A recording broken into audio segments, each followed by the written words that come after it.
Flyperbole, flip, Flyperbole. Flyperbole, flip, Flyperbole. Flyperbole, flip, Flyperbole.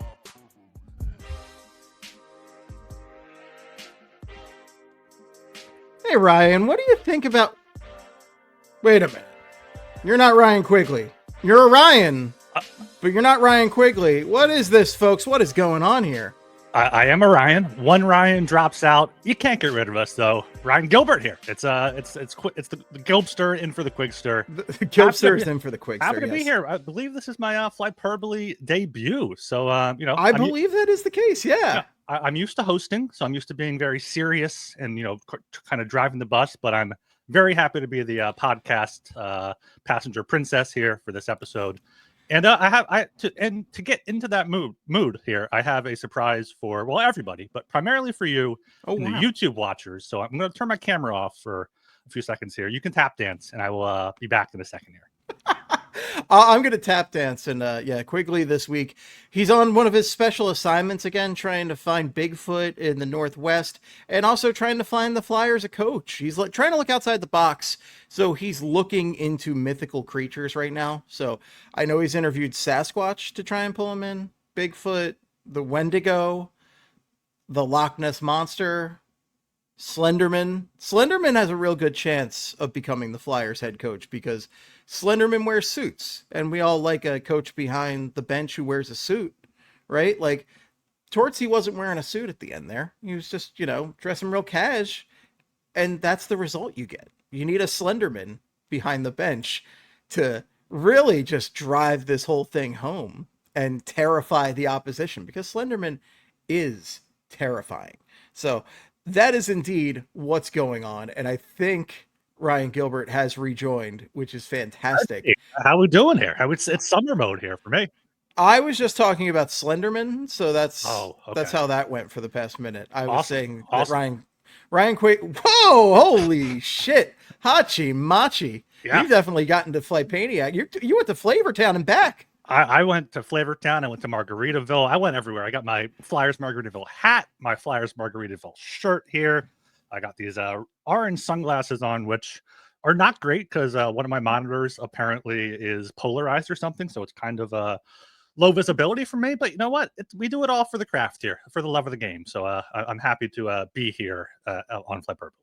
Well, I'm happy to have you, and it's always good to get somebody else in the mix, somebody new, because, I like the flow of talking to the same person all the time, but it's good to have some variety, especially in the summer when things get weird and wacky and you don't have games to talk about. So it's just about whatever slow news is dripping out. At least the Flyers are interesting.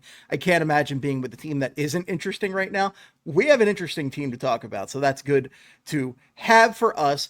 And I did quickly want to talk about just the difference between hosting and just being a participant. Yeah. It is really night and day. It is wild. Like, every time I'm on PHLY, every time I appear on like your show or anything else on BSH and I'm not hosting, I feel like I bring such a different energy, and it's just like wild to I turn into like, it's funny because like when I'm driving, I just prefer to let the ship kind of careen off track, but when I'm the one in the passenger seat, I'm the one trying to get it off track. I turn into the god of mischief all of a sudden, like, how can I derail this professional podcast right now? I try to be on good behavior on PHLY. The other ones I try not to be on good behavior at all. Yeah, PHLY, I mean, you got to go in there. You got to respect Bill and Charlie there, absolutely. So you got to be professional. But when you're a guest on something, you're like, all right, let's let the host do what he's got to do. Let me support that.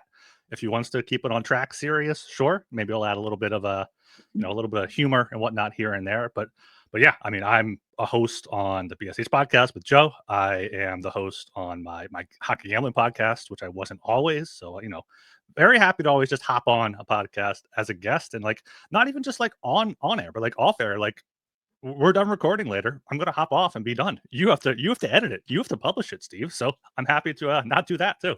That's my favorite part of doing the PHLY shows, is that I don't have to do any of that. I come into the studio, knock it out, go home. Yeah. It's awesome. They have great producers there that handle everything. It's fantastic. And I'm a sicko. I do like some of the production stuff, but it's definitely like time consuming. Well, you actually go through and edit out the stuff and whatnot. Not anymore. Okay. Not anymore. Since we pivoted to video, I haven't been doing that, but I used to, folks. I used to spend hours editing these shows. Like I would go through, I'd get rid of ums and so if it sounds shittier, that's why. But at the same time, I'm happier. I'm getting more sleep, which is good. Yeah. And you know what? Here's the thing. I never really found people going, well, thank God you got rid of all those sounds. Oh, yeah. But people get more annoyed when you don't Unlistenable put stuff out. Yes, exactly. Like people would rather have it sooner. Like, so yeah, whenever I end a recording, download it, add the intro music, add the outro music, download that and upload it. Like that is the extent of it. I've gotten so lazy that the intro and outro music I'm just doing at the beginning of the show here now too. Yeah. So you know what? Hey, whatever gets the Hey. content out at the end of the day, Speaking that's of what matters. Yeah, speaking of the intro music, so I'm one of those sickos that listens to podcasts on 2x speed. So hearing the Flyperbole at the actual speed, it was like, whoa, what is this slowed down remix version of it? Oh yeah, Slow. I It's a like jam. it. I like it when it's fast though. I think the fast one's awesome. Like because I listen like Flyperbole, Flyperbole. Yeah. Yeah, it's not the slowed down one. Yeah. that's our friend Albert, who used to be with BSH, Mhm. made that beat in the first place. So a classic there from the butt. And yeah, it sounds really good fast. I like it fast a lot. But now you have recorded already this week, so you've gotten to do your tangy takes. And I also, technically, I did record in the moment earlier this week when I was on the live lottery show. But I got some thoughts, some further thoughts on the pick. So in case you've been living in a cave that doesn't have Wi-Fi or Flyers news coming to it at all, the Philadelphia Flyers had the worst possible result in the draft lottery, and they moved from 4 down to 6. And the hated New York Islanders got the first overall pick. Just a huge bummer. Go back and listen to our show from the draft lottery, because I just threw all professionalism out the window and went like, these motherfuckers, this fucking sucks. I was salty. And the Utah, now the Mammoth, officially the Mammoth, the Utah Mammoth moved up to the 4th overall pick. And just, the only thing that could have been worse is if the Penguins got the first and somebody else got, like the Islanders, or God forbid, could the Rangers have moved up? I don't think they could have, right? No, I think they could have. They could have moved up like Utah did. They could have moved up. Yeah, I think they were in the top 10-ish, where they're 12 right now. So they moved down 2. So they could have got 1 or 2. Yeah. So it could have been worse, but not much. You know, this was a pretty bad scenario for the Flyers here. Yeah, it was worst case for the Bean Boy, Joe DeMarini. Listen to the start of the BSH podcast this week. He was not very happy. His hated New York Islanders. I think he's the only person in the world potentially whose number one hated team is the Islanders. Right, because even the old heads, like we had a couple of older fans. Old heads is, no, that's old a heads. No, old heads heads is fine. It's fine. Old heads is fine. We're in Philadelphia. Yeah, Old heads is thrown around a lot. So yeah, even the old heads, we had a couple old heads in the chat the other day, and much love to the old heads listening to the show. But people who were around when the Flyers lost to the Islanders in 1980, I would be bitter about that too. So they at least had reason to be bitter about that. Joe just started watching the Flyers, and their only loss was to the Islanders, and the Islanders are annoying as hell. So, I kind of get it, but at the same time, like, you and I have been watching this team for a long damn time, and the Islanders are not even in my top 3 or 4 for hated team. I probably have the Chicago Blackhawks over the Islanders as far as hate goes because of the 2010 Stanley Cup final. Yeah, especially if you factor in the team's goal songs as well. They're probably number 1 for you. Or maybe the Rangers. Do you hate the Rangers goal song more, or I've never noticed the Rangers goal song like a lot of other people. Some people hate the Rangers goal song with a passion. I never really cared that much, and it's okay. It's not the word. Objectively, it's a good goal song. I will give it that. Yeah, you can sing along to it. It's not changing every year like for the Flyers. Like it's something that what you're going to get. Right. You know what you're going to get. Chelsea Dagger, you can say the same thing, but Chelsea Dagger is so goddamn annoying. And the thing is, the Blackhawks were everywhere that year too. And when you're watching the Stanley Cup final, you're not watching that shit on mute. you're blasting the sound. So every time they score, and they scored a lot of goals in that series with Michael Leighton in net, you're hearing that,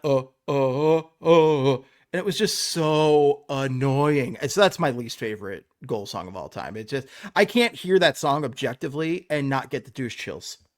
Yeah, yeah, it is a good song, but obviously it has PTSD built in there as well, and it has it right in the name. It's a dagger. It's a dagger to the heart. It's a dagger to the brain. It's just horrible to hear It after is. the PTSD of that. It absolutely is. And look, hopefully they get rid of that soon. And I don't know. I hate the Hopefully they, Blackhawks. but wait, hopefully they get rid of that soon. Do you mean the Blackhawks like organization or just the goal song? Oh, I've had the hard take before that the Blackhawks organization should not exist in its current form at all. Just fold them. Chicago deserves a hockey team, but this organization, its ownership is corrupt down to the bones. And we'll actually get into some talk about that later in the episode, which I'm excited for. I don't know. I don't know if excited is the word, but I have some fiery takes on that one right there. But yeah, just get rid of them, abolish them entirely, and that would be ideal. But just talking about this draft lottery. So your draft order is going to be the Islanders 1, the Sharks 2, the Blackhawks 3, Utah 4, Nashville 5, Flyers 6. And just because there could be activity around there, Boston 7, Kraken 8. So it's an interesting order. It's not ideal for the Flyers, but in the top 6, the Flyers should still get a quality player. It's a matter of who they're going to get. There could be a lot of funky things that happen. It seems like most experts have some sort of combination of Schaefer and Misa in the 1 and 2.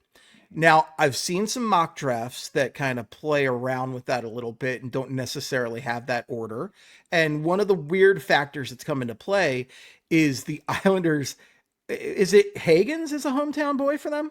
Hagens is from Long Island. I mean, they got the first overall pick. They have a new, they're going to have a new GM. So, I mean, that would definitely kind of ingratiate himself or herself into the Islanders fan base. But there's probably some side of that too. It's like imagine if it was the Flyers and there was like a kid from Philly who was like 3, 4, 5, and there was a clear 1. Like the fan base would be completely split on, okay, get that guy, get the number 1 guy. We don't care where you're from, but also go get that guy. He's a Philly kid. He's going to love playing here. Like, so I see both sides of it being a little bit of the both sides man here, but yeah, Hagen's going 1 would definitely shake things up and potentially open up the Flyers to trade up and maybe get Misa. Gilb, can you imagine if the Flyers had a chance to sign a hometown guy that scored 100+ points a year in free agency who would come here for a discount? And then they decided to go get a really controversial hometown guy who could do one aspect of his job really well, but it wasn't the primary aspect of his job. Imagine that. He couldn't even do the primary aspect. It was just being an annoyance. You want a player that's an annoyance to the opponent, not to his own goalie. So my reaction, that's maybe one of my greatest live reactions, was the free agency podcast we were doing when they did that move and they brought TDA in and they did not get Johnny Gaudreau. And I think that was also the one where they signed Nick Delorier. That was just an angry hour of podcasting right there. That was potentially the worst Flyers offseason in quite some time. You don't get Johnny Hockey, you get Tony DeAngelo.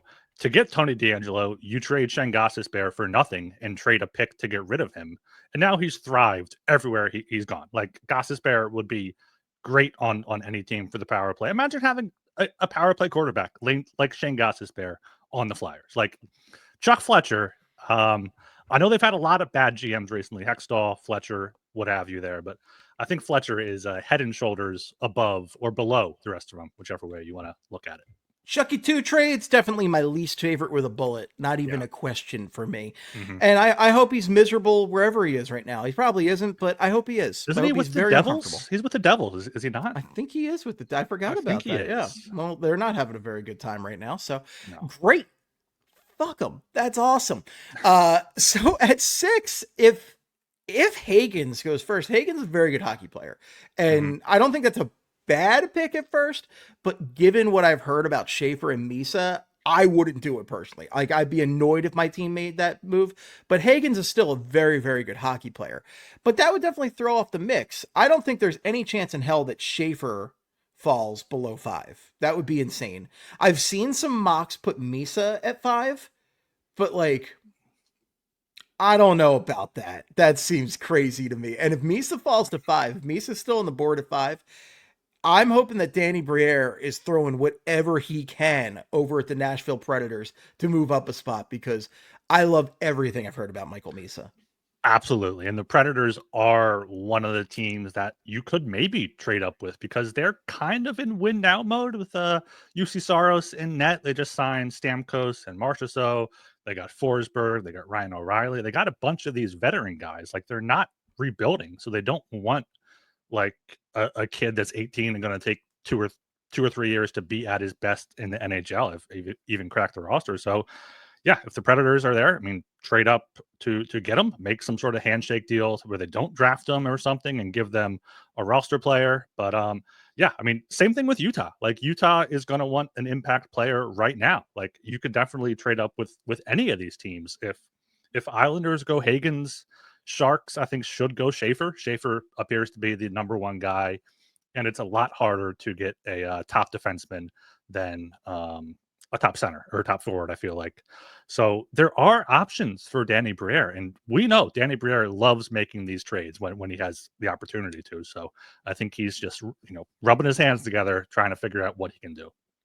Yeah, absolutely. And I would love to see some action, especially at, I don't know where the hell the draft party is going to be this year, but there's going to be a draft party. BSH loves the draft party, so watch out for details on that. I'm sure within the next month there will be details on the draft party. But I remember the draft party when the Flyers traded for Ristolainen earlier in the day.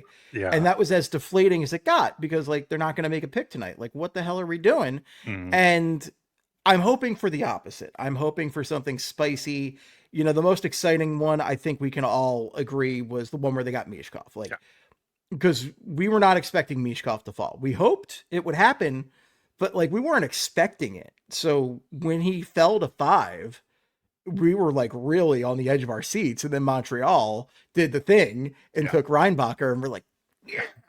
And that's about as exciting as it gets for these NHL drafts. So if we can get some spicy trades and move up and get a guy like Misa, man, that would be fantastic. In the meantime, though, I'm not pinning my hopes on that, because that's a foolish errand right there. That's just a foolish thing to do, is pin your hopes on Misa falling, because he should be a top 3 guy. It'd be nuts if he wasn't. So I'm trying to remain realistic about what the possibilities could be at 6 for the Philadelphia Flyers right now. And I think right now I've got my preferred option is any of the 3 of Caleb Desnoyers, who I know his brother already plays in the organization, but everything I've heard about Caleb Desnoyers is fantastic. Like, I've heard he's just got a great hockey sense. He's got a great hockey head. This is all stuff that the modern Flyers really like. They like smart players. They like guys like this. So I like a lot what I've heard about Desnoyers. I also like, he's not a center, but I've heard Porter Martone is fantastic. Like, I've heard he is just like a force to be reckoned with. I would not mind if they took him. It would be controversial because he's not a center, but I don't know, man. Like, I'd be fine with it because he sounds really good. Yeah, I mean, if they took Porter Martone, you'd have the people be like, "Oh, classic Flyers taking the big forward, the big winger over the center or whatever." But yeah, the more I read about him, the more I'm just like, yeah, I kind of want him to be the guy. Like, I think Desnoyers is probably the Flyers' top target because they have Elliott already. Apparently, there was some French interview. Someone said in the YouTube comments on I think the draft lottery reaction or the podcast, that in a French interview, he said that he wants to play for the Flyers. Oh, hell yeah. I tried to find that and skim through it, but my French isn't too fluent. I took French in high school, but, so I might try to find that. The Flyers definitely already know him and his family. They like Desnoyers. Do you remember Elliott Desnoyers playing games for the Philadelphia Flyers?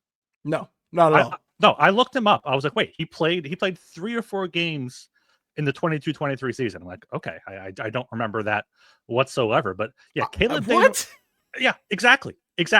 Like, just the most unmemorable games there, I guess. But Desnoyers seems like the safest option or I'm not sure safest because you don't want to say that, but like the best option because Frondell though is very good. The more I read about him, like he's putting up insane numbers in the Swedish, essentially AHL league, but he's also with Victor Eklund, who they're playing together. But he's like 0.8 points per game, and like William Nylander was like 0.5, and like these other top guys were very low. So there's options there for the Flyers. There are definitely options there. And yeah, I Frondell was the other guy of the three that I'm really into. Granted, if anybody fell, like I would also love Schaefer if he were to fall because people just don't want a defenseman, but it would be insane if Schaefer fell because Schaefer is a stud. Like there's just no ifs, ands, or buts about it. Schaefer is a stud. So I think Desnoyers, Martin, and Frondell are the guys I'm kind of like into right now. Like those are the guys I'm looking at. Other names that are in the mix though. So Roger McQueen keeps getting thrown out there. He's 6'5". He's a big boy. I know you know about big boys, Ryan Gilbert over there with your height, your long Love me reach. A big boy. Your Shell Samuelson long reach over there. I have long arms, but not a long torso is my problem. But Roger McQueen's definitely a guy who gets thrown out there a lot. I heard Charlie O'Connor also was talking about him maybe falling a bunch and then maybe scooping him up at some point, which would be cool. But I've heard about the thing about this draft is I've heard about like Desnoyers going as early as 3. I've heard about Misa going as low as 5, which seems nuts to me. I've heard about Martin going anywhere from 2 to like 10, which makes no sense. And McQueen's one of those guys. I've seen him in the top 5 and I've seen him at like 15 or not even in the top 30. Yeah, because he has like a serious back injury, spondylosis or something here, a small crack between 2 vertebrae, which are the bones in your spine, if you don't know that. Usually causes lower back pain. Most people don't need surgery to treat it. Rest, medication, and physical therapy are most successful when started early. But he missed most of the season. He came back to play the end of the season. Then I think he missed a few playoff games, like his final playoff game. So that is a red flag there. But McQueen would be that big swing to take. And fans want Briere to take that big swing. Like you can have this safer option of Frondell or Desnoyers, who's probably ceiling as a good second line center, great third line center, kind of Luchenko-ish. Or go for McQueen. And he could be, if he's healthy, that number one guy that you need on that top line. But he could also be another Nolan Patrick. He also plays for the Brandon Wheat Kings. It's, different things there. But, if they draft him, a lot of people are like, oh, another Nolan Patrick here. What are they doing? I think back injuries are also a really, really painful point for fans of this club right now because of everything that happened with Sean Couturier for the last 2 years. Yeah, backs are no good. Backs and knees. They got to figure out a way to fix those two because they cause a lot of pain. Well, talk to the Eagles. Their first round pick this year is known for having some knee problems, and they picked him anyway because of the upside. Right. So the Eagles got to be doing something right over there with their draft picks right now. Go talk to. I'm telling you, have Howie Roseman just hang out for the night. Maybe whisper in Danny's ear a little bit like Darth Sidious or something, and it'll work out great. I think I'm into that big time. But there's got to be some sort of secret sauce they got over at Lincoln Financial Field in the NovaCare complex. But McQueen's a fascinating one. I'm really curious to see what happens with him in the draft. McQueen would be a gamble. And do you know where the Flyers are setting up their draft headquarters this year, Steve? Oh, baby! Atlantic City. Yeah, let's go. There we go. Love it. Maybe that's the mission statement. I didn't consider that when I talked about this with Quigley a few weeks back. Maybe it's a mission statement. They are declaring that it is gambling season and they are going to gamble. I don't know why I'm doing the Bill Clinton thumb, but I'm doing it. I don't know. Yeah. Like they could play it safe. They could just do it here in Philly at the Farg or the X, whatever you want to call it now. But it's always the Farg. But they're taking a risk. They're going down to AC. Put it all on red. See what happens. Oh, the X. Yeah, we're going to get into that too. Yes. A lot of stuff. Quigley picked a terrible week to take off because there's just a lot that's come up. He really did. What a bum. Some of the other guys I've seen in the mix around 6. I'm probably going to pronounce this wrong, but Radim Mertka. I'm going to go with that. I'm glad I'm the guest here, so I don't have to pronounce him. But apparently, I'm terrible. I'm pretty good at pronouncing names in general, but hockey names, not so much. And he doesn't have, well, he has a vowel at the end of his name, but yeah, a big right-handed, I believe, defenseman, lanky, not quite built out yet, but he's 17. He's still growing. He's still plenty of time to put some weight on there. I don't see the Flyers taking him at 6 though. Like it's easy to say like, okay, Flyers are going to get one of these three guys. You know, there's a top 6. That's how the draft is going to fall. But you see teams reach all the time. I mean, the Flyers reached a bit for Luchenko. The Ducks reached last year for Beckett Seneca at 3. So it is an option, especially when the Flyers have 3 picks in the first round to either use or trade up or whatnot. But I don't know. I just can't see him being the guy the Flyers go for. I'd be very surprised that happened based on everything I've heard to this point. Now, an interesting name that is hanging around there is Jake OBrien. And we joke no more Jay O'Briens for this team after what happened with Jay O'Brien. But I've heard a lot of good things about Jake OBrien. I would be mildly surprised, given the names I'm hearing at 6, if the Flyers did a slight reach for him. But they're also doing a lot of due diligence. They're doing a lot of homework on these picks. So if they pick him, they must feel pretty damn confident that he's the guy over these other names we've mentioned. Yeah, and he plays for the Brentford Bulldogs, which is where Jay McKee is coaching, who is a dark horse candidate. He played with Briere in Buffalo, I believe, so could have a special intel there as well, especially if they do end up hiring McKee. But yeah, looking at the ranks for O'Brien, like his best rank is 9 by McKenzie, 10 here a few times, but he's as low as 26, 15, 15. He could maybe be a guy that if he falls into the low teens, you see the Flyers maybe take one of those late picks in a second round pick or something and try to trade up with one of these teams late in the lottery. Like you got to try to look at these teams that aren't rebuilding or else are starting to rebuild and would rather have multiple picks than just, one chance at a guy. So I don't want to completely write off these guys. I will write them off at 6, but I mean, the Flyers have been doing their due diligence all year long, probably on all of these picks because they had no idea where they were going to draft. So if they like him a lot, I mean, a center, you can't be mad about that. You really can't be mad about that. And yeah, I would not be mad if they picked Jake OBrien because they must feel confident about it. And what you were just talking about, those teams that are in different positions than the Flyers, that's why I'm fascinated about Boston being one spot behind the Flyers, because Boston's in such a weird position. I saw a report earlier today, and we'll get into the coaching shortly, but Rick Tocchet is an option. Obviously, we've talked about him for the Flyers with his history with the Flyers. He's been talked about with the Penguins a lot, but he's also been talked about as an option for the Boston Bruins because the Bruins, it was surprising that they fell to the bottom of the standings this year. It was surprising to see them tank so damn hard, especially when Pastrnak was still putting up 100+ points. He was still a stud this year and they still sucked. Like, it's so weird and ridiculous, but they're a team that they mix things up a little bit, they could just be right back in the mix. So they're a team that, I don't know, maybe you can get a little weird with a trade back with them and figure some stuff out, Yeah, the Bruins are exactly a team that you want to target because you mentioned, I mean, they tanked the right way. They realized they weren't getting it at the trade deadline. They traded Marchand, they traded Carlo, they traded Coyle, like they traded a bunch of these guys out to just lose out pretty much and get some future assets. But yeah, they have Pasta signed to a big deal.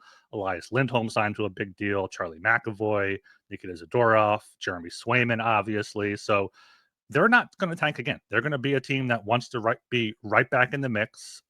They still need a head coach, I believe, right? So, but yeah, they're a team that, sure, keep your 6th pick, trade up for 7, get 2 of these guys we're talking about. Like that would be like, imagine going from having no centers to having Luchenko, Frondel, and Desnoyers in 13 months.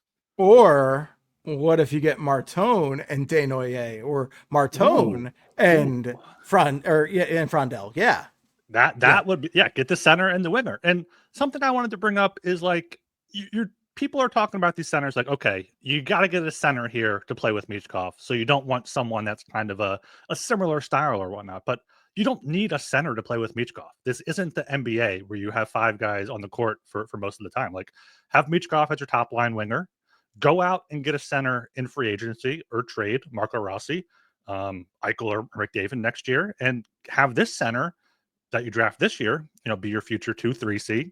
Same with Luchenko. Like there's plenty of options out there. And with Martone, I don't mind going out and getting a winger. Like you want to have a center because okay, it's a center, they do everything, all that stuff. But you see some of these teams, they have elite wingers and they bring up the centers, like Mikko Rantanen. He's a winger. Rupe Hintz is like a decent 1C, but he's a 1C when you have a great winger like Rantanen to play with him. So I think that's kind of the route the Flyers are going, getting 3 or 4 decent centers, 4 2Cs, and then building out the wings. Absolutely. Look, the thing is, take the best available player when you get to that pick. You want the guy with the highest upside. If you're looking to hit home runs, you got to take some big swings, and you got to bet on talent at that point. Like you can figure out centers. And look, we all want to freak out about like Sean Couturier, but Sean Couturier actually looked pretty good down the stretch last year playing with Matvei Mishkov because they both have good hockey senses. They both have great hockey minds. And Mishkov's going to elevate a lot of guys you play with.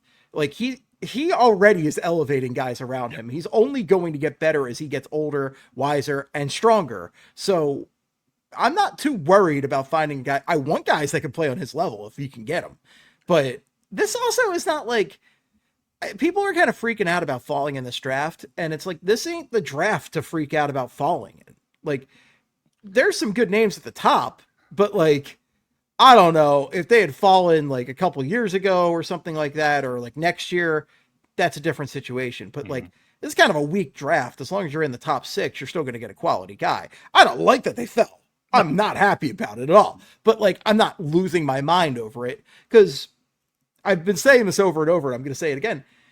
You got the guy already. You got the franchise. You got Matvei Mishkov. Matvei Mishkov is your franchise player. And it's just like, you're not getting a guy better than Mishkov this year. You're just not. No. And like, we keep saying like, oh, the Flyers fell down 2 spots, but realistically they fell down 1 spot. Like 5th was their most likely outcome. I think it was like 44% to get. And also like, they didn't get the number 1 pick, but I feel like it obviously sucks, but at least it's not next year where you have this potentially generational player in Gavin McKenna, where the Flyers, going into that final draft lottery, the ping pong ball, they had whatever, a good chance of getting it. It's like, all right, cool. Getting Misa or Schaefer would have been awesome. But like, I don't know how much better they are than if Higgins falls or if Desnoyers falls or if you get Frondell there. Like, obviously they're better, but like, it's not like you missed out on McDavid.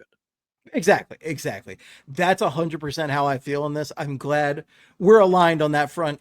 One other guy I wanted to talk about. I found this fascinating because I hadn't even heard this name before today. I was looking at Scott Wheeler's latest mock draft over in the Athletic, and he had the Flyers taking a guy named Brady Martin, who I never heard of Brady Martin before today, to be honest with you.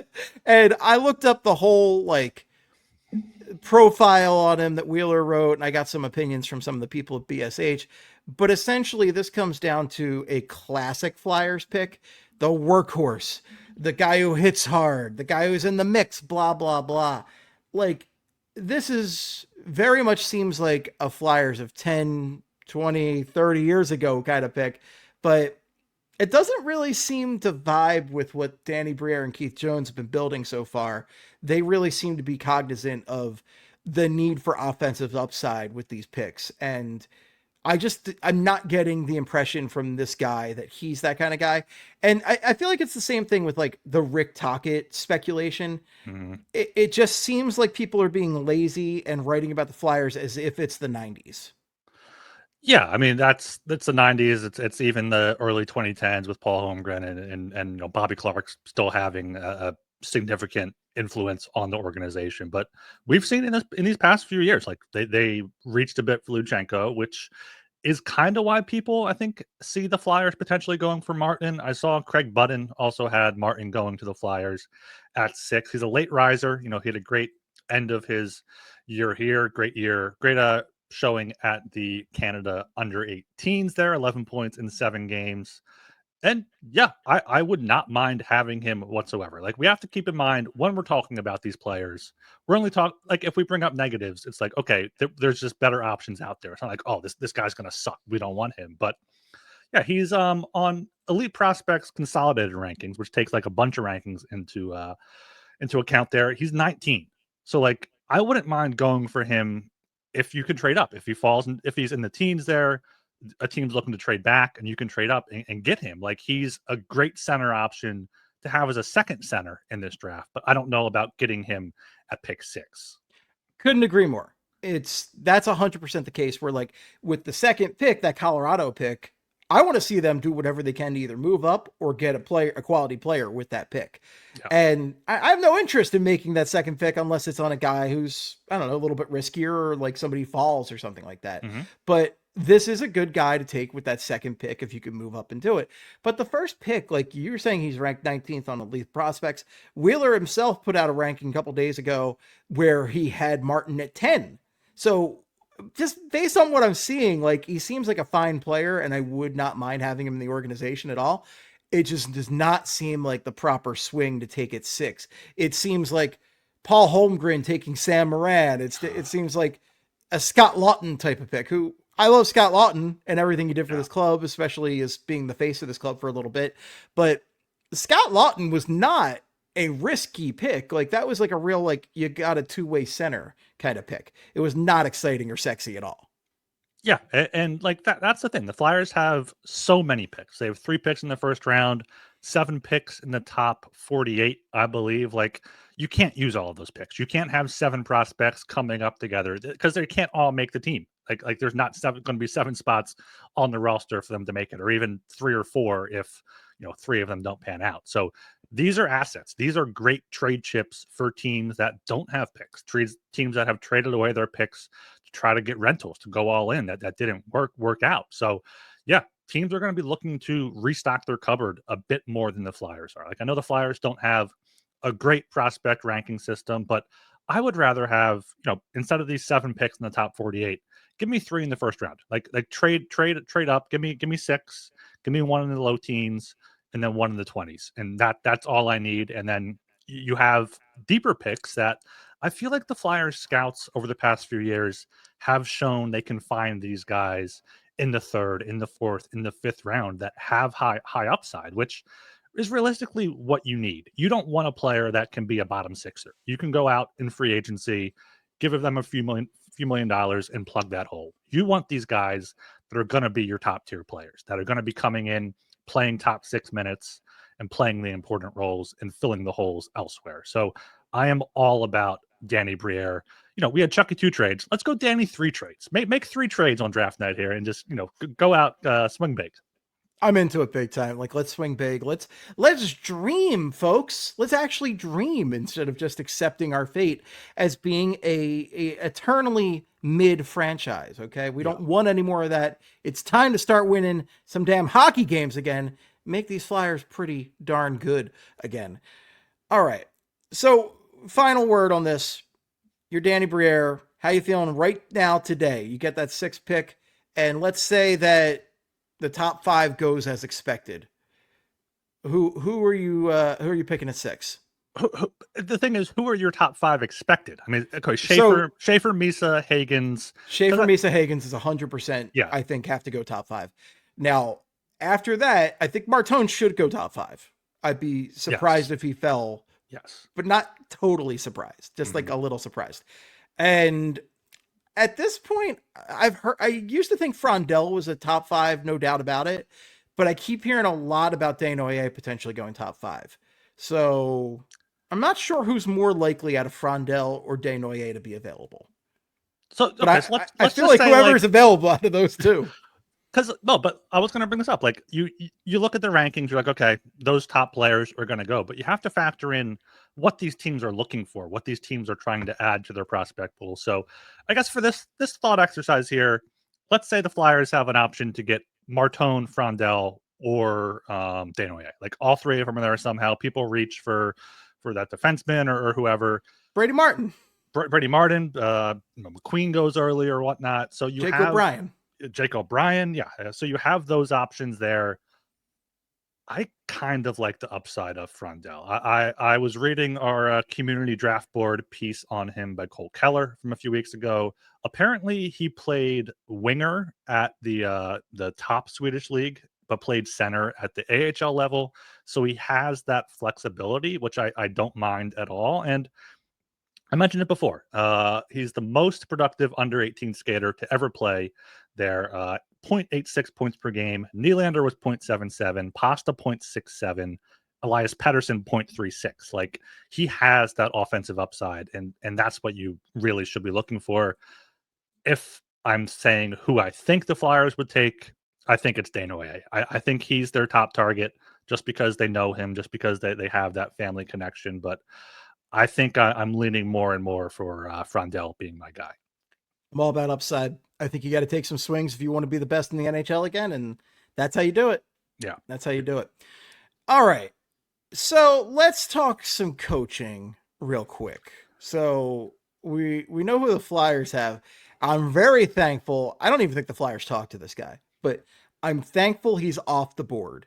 And the Ducks made a hire today that I think is a disgrace to the entire league, but they decided on this.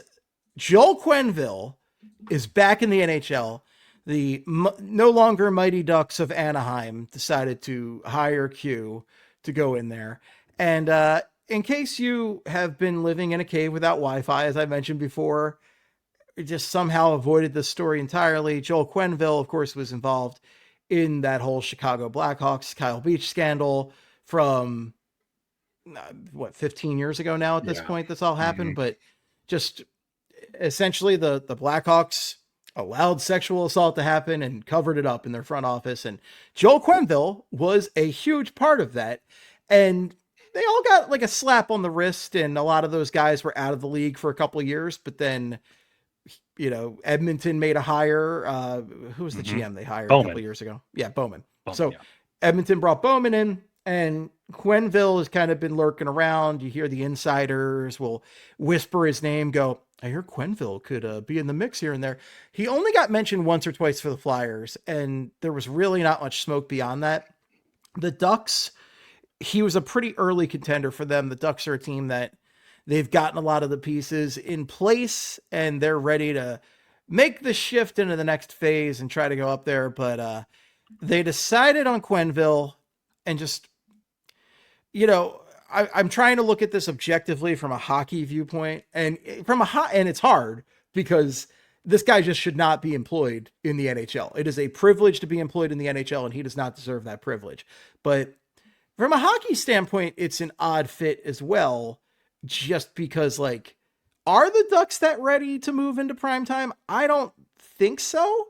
And he's also been out of the league for years at this point. So it is kind of like a gamble on their part.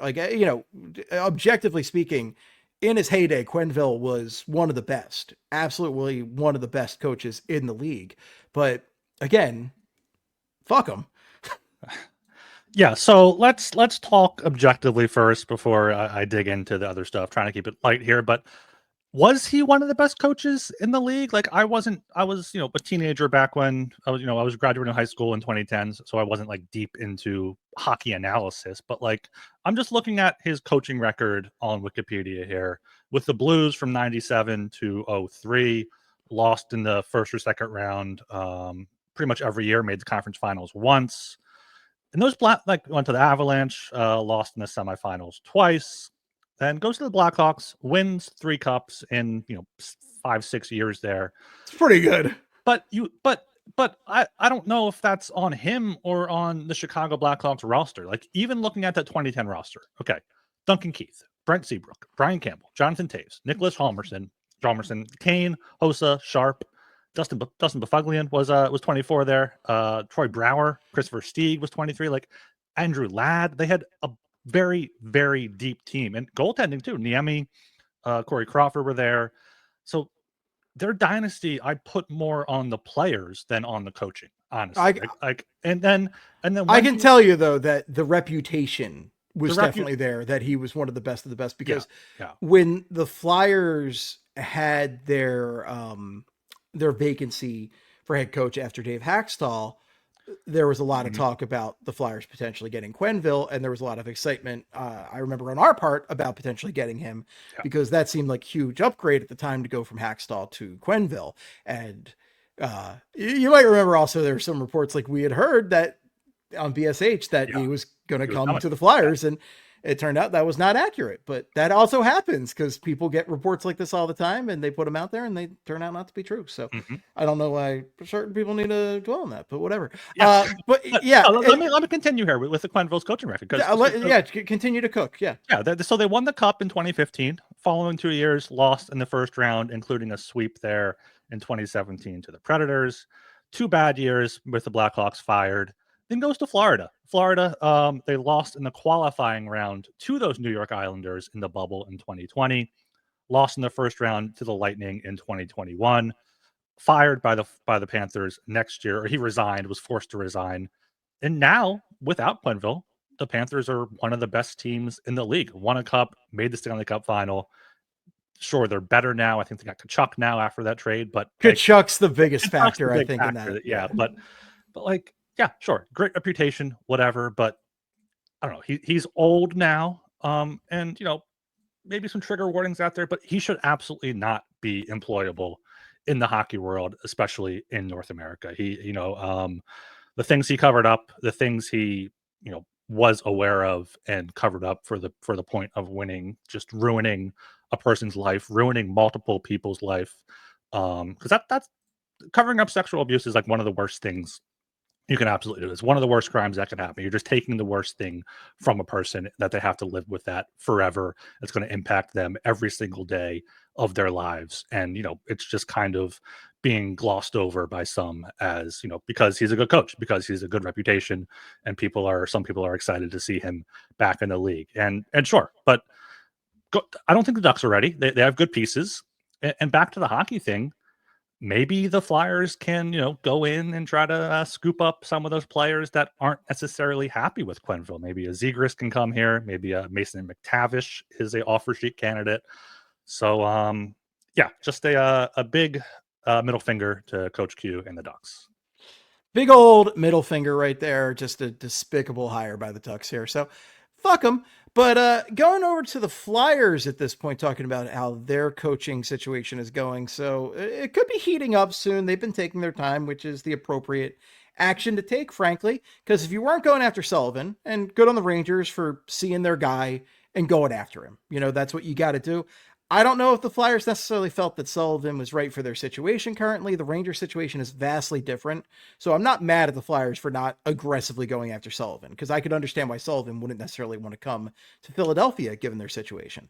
But looking at how the Flyers are right now, it seems like it's Bradshaw for sure is definitely in the mix. Pat Ferschweiler continues to be in the mix. I haven't heard otherwise at this point. Jay Woodcroft seems to be still in the mix. He's a guy we've been talking about since pretty much the Torts news broke in the first place.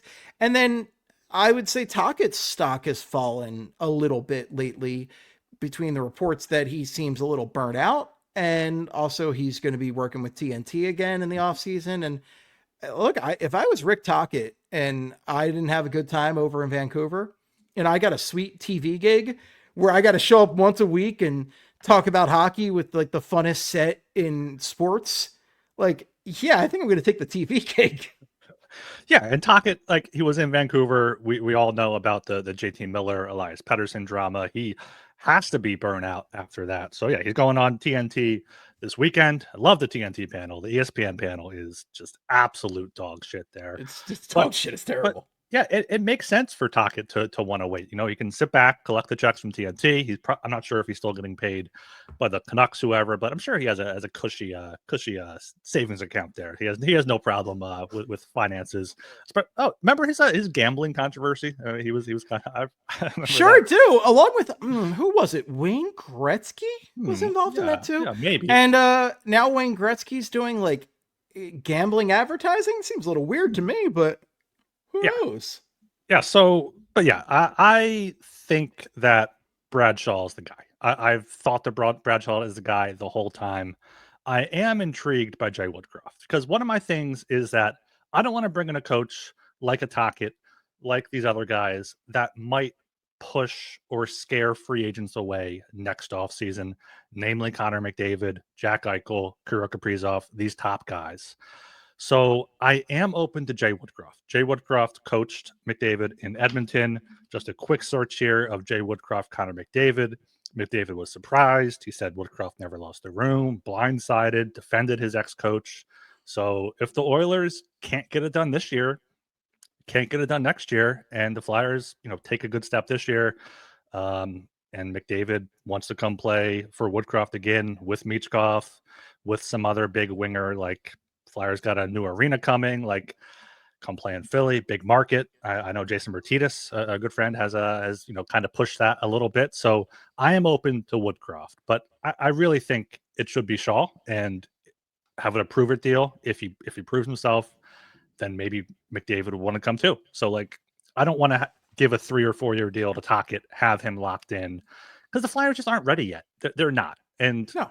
Tocchet should want somewhere that is kind of win now. And there's no great options out there.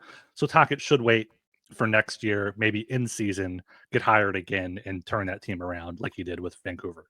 For sure. And if you think about his options right now, the Flyers, they're at least a year away from really, they could push for a playoff spot next year. I truly believe that, but they're not contenders. They need a couple more pieces before they can get to that point. The Penguins they've been slowly dying on the vine for 3 years now. They're mummies out there. Okay. They're pretty effective at hockey, mummies, but they're mummies and a bunch of no names. Okay. They're not good. You don't want that Penguins job. That's a cursed job right there. And the Bruins job is so nebulous at this point. What you have with Pasternak. Swayman is a big question mark. Swayman's had some brilliant moments, but then wasn't very good this year. And the rest of that roster, there's a lot of big question marks on that roster. So I don't know if I'm nuts about that Boston job either. That if I was Tocchet, that would be the most attractive of those 3 jobs to me, easily. Yeah, but easily. Yeah. I think I'm with you at this point with Shaw. I've been cool with Shaw from the start, and just because you could tell he was the biggest brain in that room with Tortorella and company. He was the guy when we interviewed him, when anybody interviewed him, you could hear him talk about the game and how he thought about the game. And it felt very progressive, especially for a 60-year-old man. That's a breath of fresh air to hear somebody talk about the game like that, especially considering John Tortorella's over there yelling at Matvei Michkov for not blocking shots. Yeah. I mean, Bradshaw, he's open to being an assistant. I would not mind having him as an assistant under Woodcroft or under one of these college coaches that they bring in, just to, he has kind of the feeling of the room. He's helped these defensemen grow, but the longer and longer this goes on, it just makes me feel more confident that Bradshaw is going to be the guy. Because Woodcroft be a good option. Maybe some of these college guys, Firstweiler or the OHL McKee. I know there was an article published today, 5 guys they're not talking about. I know there were updates incoming today that weren't really anything. So yeah, I think it's Shaw is still the front runner. I saw betting odds that had Tocchet as the betting favorite at -110, but I don't know. I think Shaw he'd be my favorite if I were to set the odds. Yeah, I mean, I've talked in recent weeks about Tocchet. Not a fan. I just don't. Considering what he did with the Canucks, considering how that all played out, I'm not into it at all. And the fact that he hasn't had sustained success anywhere is just very disturbing to me as far as hiring a head coach goes. Yeah, I mean, there was an article on Boston Hockey. I forget. I think Cole might have wrote it 2 months ago, or a month ago at this point. Tocchet's not a great coach yet. He won the Jack Adams last year. I think Boston is a good spot for him. It's kind of similar to Vancouver, where you have that top player in Pasta, you have a top defenseman McAvoy, and you have a goalie that should be a top goalie in Swayman. So I feel that is definitely the most appealing option for him. But for the Flyers, I don't know. I don't think there's anyone out there that I would be I really don't like that besides Tocchet. He'd be fine. Tocchet would be fine, whatever. But I'd be more excited seeing what Shaw can do as the full-time head coach, seeing what Jay Woodcroft can do if he comes in with these high school players and defensemen. So yeah, it's just the kind of a waiting game right now. Yeah, and I'm okay waiting. I really am, as long as it's not Tocchet. Again, I'm not going to lose my mind if it's Tocchet, but he's just not at all my favorite of the bunch right there. All right, let's get some quick playoff talk in, and then we can talk about the arena name and call it a day right here. All right. So, Yoffs right now, we are in round 2. We're firmly into round 2. Every team has played a game. Toronto and Florida has played 2, and Cool. both, shockingly, have gone to the Maple Leafs. And tight games for sure, but good energy from the Leafs early on, and a 2-0 lead on Florida. Like, I wouldn't sleep well with that because Florida's too damn good, but that is a huge start to that series for the Leafs, who we know that fan base is as thirsty as it gets to get back into anything. Eastern Conference Final, let alone Stanley Cup. They want it. They need it so bad. Mm-hmm. So that's as good a start to the series as you can ask for, but you got to keep your foot on the pedal because Florida is too damn good to not kill when you get the chance. Yeah, I think I saw this is like the longest playoff run by the Leafs core 4. Like they haven't won 6 playoff games since probably 2000s there. So yeah, but the big difference for the Leafs is behind the bench with a former Flyers bruiser there and Craig Berube. He won the cup with the Blues. Very calm presence there behind the bench. So good for Chief helping the Leafs kind of reach their potential here with their talent, because a lot of their stops, a lot of their issues were like mental, like in their heads, like, oh, we can't do this. So Craig Berube keeping it going there. They have gotten outplayed in both games, I think, but you know what? All that matters at the end of the day is you win. It doesn't matter how you win; it matters how many you win. So Leafs are looking good, but series doesn't start until a team wins on the road. So we'll see if the Leafs can go down to Florida and win. We'll see if Anthony Stolarz can come back, former Flyers goalie there as well, after getting tapped on the head by Sam Bennett. Joe Wall looked good last night. It was weird me hearing him called Joe Wall. I always thought it was Joseph, like just give him the full name. Like Joe Wall was kind of weird, but it could be the Leafs year. Joe Wall Joe Wall sounds real weird. Yeah. Like it reminds me of Jobu from Major League right there. Fuck you, Joe Wall. I do it myself. But I've never the Wall over there. I mean, that is as good of a nickname for a goaltender as you can get. Mm-hmm. Yeah, and the woolly mammoth, they call him that as well. So I think that's going to be confusing. That one's confusing to me, especially given that the Utah Mammoth are now a thing. Yeah. But I like the Wall a lot. I think the Wall's badass. Like, the Wall is good. If you're a goaltender, that's as good as it gets. Like, It doesn't get better than that. Maybe they're trying to go for a Cujo thing. It's like Curtis Joseph. It's like an ice cream man named Cone. There you go. Instead of a Major League Baseball pitcher. Yes. The great David Cone over there. Yeah. Now, let's shift it over to the old Southeast Division when that was a thing. The Washington Capitals and the Carolina Hurricanes. Carolina has the early 1-0 lead on the Caps. We're recording this on Thursday. You'll probably be hearing this on Friday, but they are playing Thursday night. First game went to OT. Is this one going 7? I think this one is probably going 7. Carolina, big win in game 1, absolutely dominated. They are a bad road team, so great for them to get a win on the road to start it. But we also saw in the first round, they dominated game 1. Then game 2 was closer, and the Capitals are definitely a better team than the Devils with all the injuries the Devils had. So I could be wrong, but I think the Capitals are going to even it up here on Thursday night. But going back to Carolina, a tie series, you could see Carolina going up 3-1. But they're a team that they just pound you down. They get pucks in deep, take it shift by shift. Get bodies on there, pucks to the net, bodies to the net. They play the game the right way. So they're always in the mix. They're haven't made it past the conference final. Haven't won in the conference final because they got swept the one time they were there. So they're kind of the Leafs of the Southeast. I'd like to see Carolina pull it out, but yeah, I think this one's going the distance right here. Mm-hmm. It's a fascinating series. Good hockey, though. Good hockey for sure. Now, looking at a guy that Carolina traded away, Mikko Rantanen, at first it was looking like, all right, I'm sure they made the right call regardless because he wasn't going to sign there with their notoriously cheap owner and everything. But they got good value getting Stankoven. Stankoven's been pretty good for Carolina so far. But Rantanen, all of a sudden, Rantanen wasn't doing much. And then he's played pure sicko mode for like 2 straight games now. That third period in game 7 against the Avalanche, and then this entire game against the Jets, game 1, Rantanen's been ridiculous lately. Yeah, in game 6 of that series, he had 4 points or something. He's had a point. He's had a goal or assist on 12 straight goals for the Stars there. So yeah, I mean, everyone was laughing at the Hurricanes when they traded him, but Stankoven is definitely a better fit there. They got, I think, 2 first-round picks and a third-round pick with Stankoven. So Dr. T down there working some magic there. But yeah, Mikko Rantanen is elevating the Stars to a new level. Got Jason Robertson back on Wednesday night. We'll probably get Miro Heiskanen back at some point. And Jake Ottinger in net is legit. So Stars right now are my Stanley Cup favorite. Yeah, I'm not feeling good if I'm a Jets fan right now. I mean, they barely beat the Blues. It took a miracle with 1.6 seconds left in that game. Unbelievable ending to that game, but like it took a miracle to beat the lowest seed in the conference, and you were the best team in the league. Right. And the way Dallas is playing right now, I mean, I would be very surprised if Winnipeg can pull this out, and I'd be surprised if they took it more than 5. Yeah, what's your take on Connor Hellebuck? Because he's been awful in the playoffs, and then after Game 7, everyone's like, "Oh, what a great story, Connor Hellebuck finally winning around here." But no, it's Connor Hellebuck. Who cares?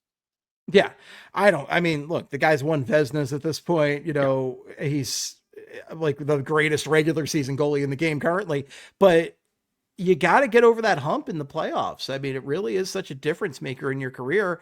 And there's no reason this team that was the best team in the league this year should have struggled against St. Louis Blues. I know the Blues were hot heading into the playoffs. That shouldn't have happened. That should not have gone 7. That was ridiculous. And the way that crowd is, they deserve so much better. That Winnipeg crowd is unbelievable. The whiteout's like one of the greatest, like, spectator sites in sports. Yeah, I mean, the Orange Crush is better, but the whiteout's pretty good. We need the Orange Crush back. It's been too long. It's been a while, and we need it back in our lives. Yeah, I feel good about Dallas. Now, the final series, Edmonton and Vegas. Good first game. Edmonton's up 1-0. I'm also feeling like this one's going 7, though. Yeah, this one's going deep. Vegas, you know, they had some troubles with Minnesota, though. They had a few overtime wins there. Kaprizov and Boldy kind of tore them apart, picked them apart, and we see McDavid and Draisaitl are, you know, kind of a step up from that.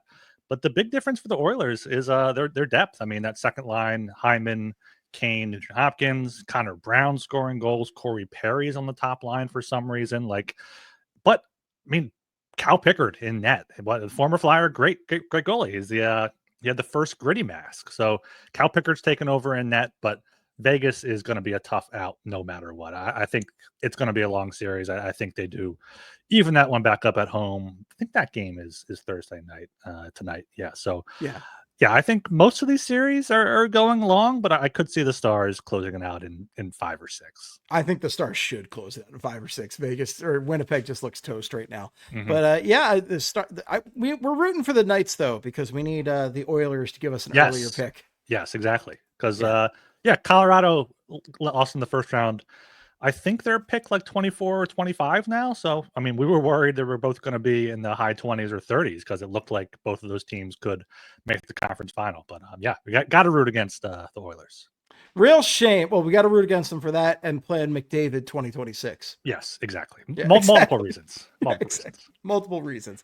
All right. Final topic of the night, day, whatever the hell we're calling this. So we finally have a name. It was announced earlier this year that the Wells Fargo Center was not going to renew. Wells Fargo would not renew the naming rights on the arena. Mm-hmm. So they were going to have a new name for the arena. And we've been waiting with bated breath. We have not given a shit until this point to see what it's going to be. And it was revealed, and it's going to be the Xfinity Mobile Arena. Yeah, I don't think anybody's happy about this one. No, it's the Farg. It will always be the Farg to me. I've been through every iteration of the name with this at this point. Yeah. Like it started out as the Core State Center, and then it was my favorite one. It's always going to be the First Union Center. The FU Center. We called it the FU Center because we're edgy, and I love the FU Center. That was my favorite one. And it was also the Wells Fargo Center. Well, Wachovia. Wachovia. That's the one I was thinking of. Wachovia. Wachovia was the worst one of the bunch, I think, easily. Yeah. You couldn't come up with a good nickname for that one. The whack. Yeah, that's not good. Get the whack pack? Get the whack pack. Yeah, the whack pack. Yeah. But like that one wasn't good. But the FU Center, and then I like the Farg a lot. I've been calling it the Farg. I like the Farg. The Farg, so yes. And it's so funny too, because they're only going to be in this stadium for what, 5 more years right now, something like that. Yeah, I think 2030, 2031 is when they're expected to have the new arena. Is that being built like on the parking lots between the Farg and Xfinity Live? Or sorry, it's just live now. I don't know what the hell any of it is Where's anymore, that going? but I don't know. It's going down there. I know that much, Yeah. but yeah, I don't know. It's going to be something to follow for sure, but Xfinity Mobile Arena. So I totally get Comcast wanting to slap their name on it. Like, we got 5 years, let's slap our name on it. Yeah. But really pushing Xfinity Mobile, which I keep forgetting is a thing, that they are a cell phone provider. It's wild to me. And why change it from center to arena all of a sudden? That's the biggest Xfinity Mobile Center, XMC, XMA. I don't know, but Xfinity Mobile is very forgettable, which is fitting because so are the Sixers and Flyers. So it's a great name for the where they play. It sure is. You know what? I'm not going to top that one, and I'm not going to try to. That was perfect. No notes. Yeah. All right, folks. Well, we are going to head on out of here, but thank you so much for listening. If you have any feedback for us, unfortunately, the best place is social media. Gilbs, where can people reach you on the socials? People can follow me on Blue Sky at ryangilbert.bsky.social, and I'm unfortunately still on Twitter at rgilbertsop. Oh, shame. No, I get it. It's Royal Hockey News. Unfortunately, the insiders need to come over to Blue Sky. I'm not updating my Twitter at all, so don't go there. You can find me on Blue Sky over at Flyperbole or at SD Bombs for hockey purposes. Make it Flyperbole. Follow me also on Instagram and TikTok over at Flyperbole. And follow Broad Street Hockey. Be sure to hit that like button and subscribe over on the YouTube and Spotify, Apple Podcasts, whatever the hell you might be on. But yeah, if you're on the YouTube, hit that like, please, and thank you. All right. Also, so much great content coming out on the YouTube. Like, not only do we have Ryan Gilbert's wonderful podcast that he does with Joe DeMarani, the Bean Boy, Mr. Bean, and his Mean Bean Machine. We also have Kyle's been putting out great videos. Thomas puts out some good stuff, and yeah, we got a lot of good stuff on the YouTube, so check out the YouTube. Yeah, should be some prospect stuff coming up, and we've done some shift by shift. So yeah, plenty of stuff to talk about there on the old YouTube. Hell yeah! All right, folks, we are gonna head out of here. Thank you so much for listening, and until next time, in the words of the great Gene Hart, good night and good hockey. Wow wow wow wow wow wow wow wow wow wow wow.